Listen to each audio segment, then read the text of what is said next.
Good morning! It's Thursday, October 16th, 2008, and this is WFTL Bytes, your occasiodaily FOSS and Linux news show, as hosted by me, Marcel Gagné, aka WFTL. That's WFTL, by the way.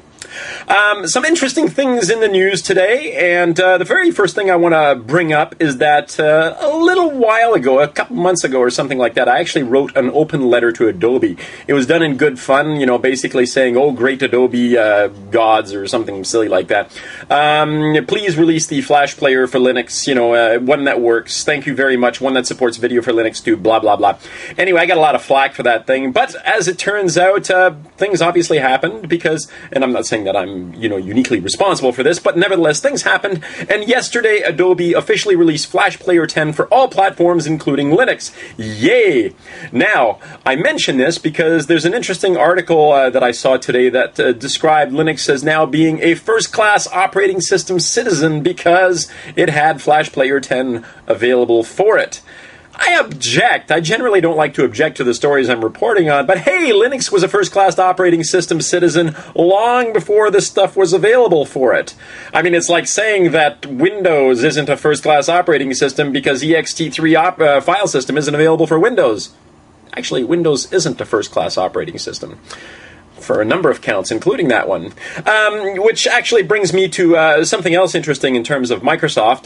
There's a blogger who today has a rather interesting little tirade, I'll call it, which is quite fascinating, that schools in America are being held hostage by Microsoft, that they're being choked one school at a time. Let me read this quote. "We have allowed Microsoft and our state and federal governments to force us into financing cycles that schools cannot afford."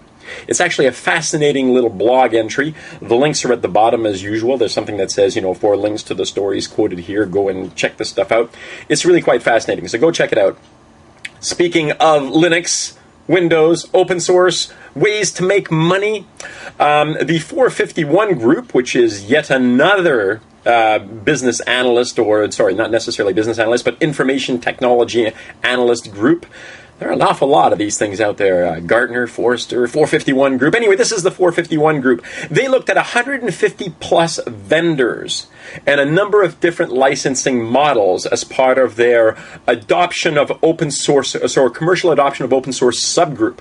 What would that be, the 451.2 group or something like that? But I digress. I'm just being silly here.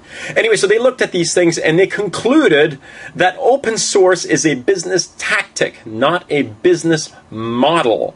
Looking at all these different vendors, they discovered that only 8% of these vendors actually make their money on support alone, and that most companies that call themselves open source companies offer some kind of commercially licensed product or alternative in addition to their open source product.